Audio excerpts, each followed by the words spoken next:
What is up, my veggies? My name is VTR, and welcome back to another movie review. And next one, Scooby-Doo movie is Scooby-Doo and the Monster of Mexico.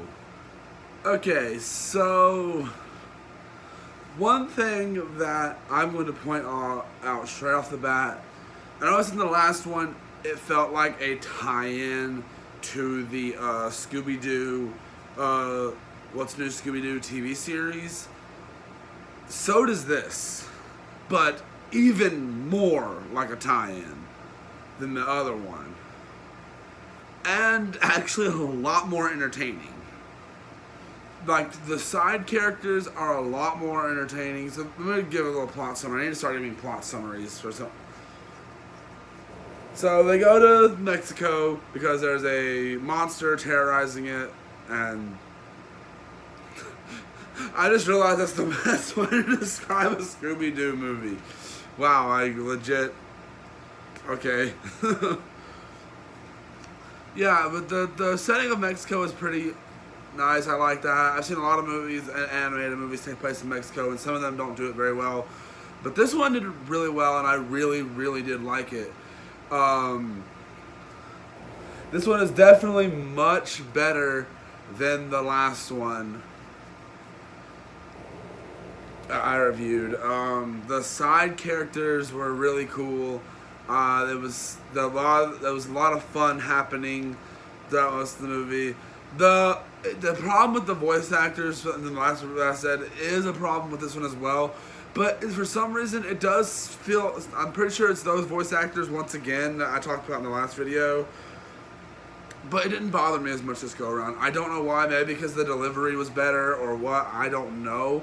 For some reason, it didn't bother me as much this go around. That one scene it did where Daphne was kind of being like a news anchor type thing, that was a little cringe, and so that bothered me with that voice. But that was about it with this movie. For that, there was a few actual funny jokes, and the side characters were actually likable, and actually a compelling mystery this go around.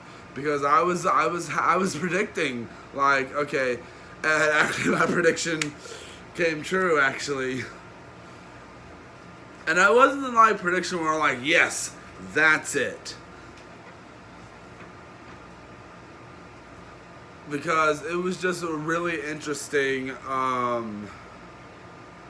concept for this one. And taking an actual, like, thing that's known, like the El Chupacabra, which no one actually knows what that is. It's a legend or something I know of in real life. And they did it with this, and that's what they were calling the giant monster in this. And the monster was your relatively, like, big Yeti-looking type monster, which wasn't a big deal, but there was also another side to it, which I liked that there was actually two people involved, and you actually had to actually think a little bit, like. And Scooby-Doo has like a little crush on this chihuahua. It's so cute. I'm not gonna lie, it is adorable. I wish they would have spent more time on it, but like, Scooby's got a crush on this little chihuahua. It's so cute, and I love it. It was probably my favorite thing about the movie. But this one is really, really cool though.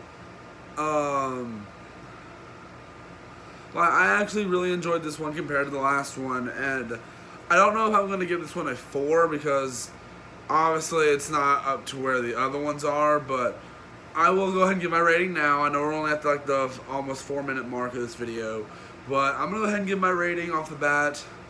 I'm going to give it a 3.5, but that doesn't mean it's bad. That does not mean it's bad. I just don't feel like it's up there to give it a 4, but 3.5, I'm not saying that's bad. It's pretty decent. It's not as bad as the last one. I had a lot more fun with this one. And the fact is, the animation was actually a little better than even the last one. And the fact is, I just had a bunch of fun with this movie. Like, this whole movie, I was sitting there like, okay, this is nice, this is interesting, I like this is fun, this is funny. And a lot of time I'm sitting there. Now there was a big part of a good, maybe like 15-minute scene or a moment in the movie where it takes off on a tangent, and it really feels like that was like, did we really need this scene? But then later, I guess it actually felt justified later on. But it legit at the moment, if you're first viewing it, you're like, this feels really out of place. This should not be here. Like, it really felt weird and dumb. And it still feels a little weird, I'm not gonna lie, because that scene didn't resonate as well as I would have hoped it could have. And it really just felt like filler a little bit. Like, that scene probably could have went down a lot shorter than it did. But I guess it was later justified with the actual revealing of who the bad guy was.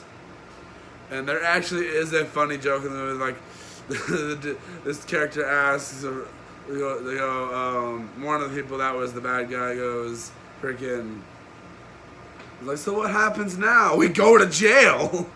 Like, legit in my mind, I was like thinking, you go to jail, but then the movie said it. I was like, the movie did it for me. The movie made my joke for me. And it was really fun just to see what they did with this concept, because it was actually really interesting. I was expecting this one to be probably worse than Legend of the Vampire. I was expecting to possibly give this one a 2 out of 5, like, not even joking. I actually used to own this on VHS, but I never watched it. And actually, I owned it on VHS maybe about 6 years ago. That's when I got it, was like 6 years ago, because we used to go to thrift stores, and we would buy VHS. I'd buy VHS tapes every time my dad was getting clothes and stuff like that. So, little story related to this movie. Never watched it though. The thing is, this movie is one of the better ones. I hope though eventually I'm getting closer to the more updated voice actors, because the thing is about the voice actors with the Velma and Daphne it seems like the ones from the original series, because it does seem like it. I don't hate them. It's just the fact that it does feel a little weird with this updated animation. Like, with Scooby, Shaggy, and Fred, they've always felt that way with the same voice always.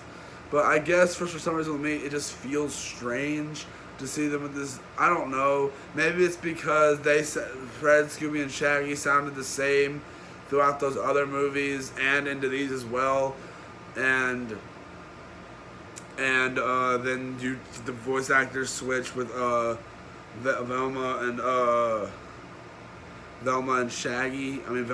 and Daphne, which honestly was just something that I wasn't too down for, but still I can't really complain about that much, because it wasn't as annoying, I guess you could say, as the in the other one. It wasn't as distracting. It was, I guess it felt like the performance was a little bit better and a little more effort was put into it. I guess it's the way I'm saying it. Not that I'm saying the other one they didn't really put any effort. It's just like it just sounded like old. Not the people sounded old, just the voices sounded old. Like they were not. Is it raining? I don't know. But this one was fairly decent. Like I said, 4.5 out of 5. No, 3.5 out of 5. What am I talking about?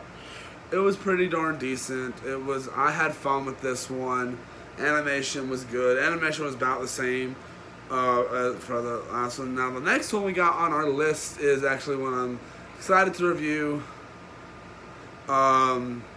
Just Scooby-Doo 2, Monsters Unleashed. I really wish there were a few more of the animated ones in between though. But hey, I'm excited to review this next one because I really do like reviewing these movies, and I don't know what's after this one.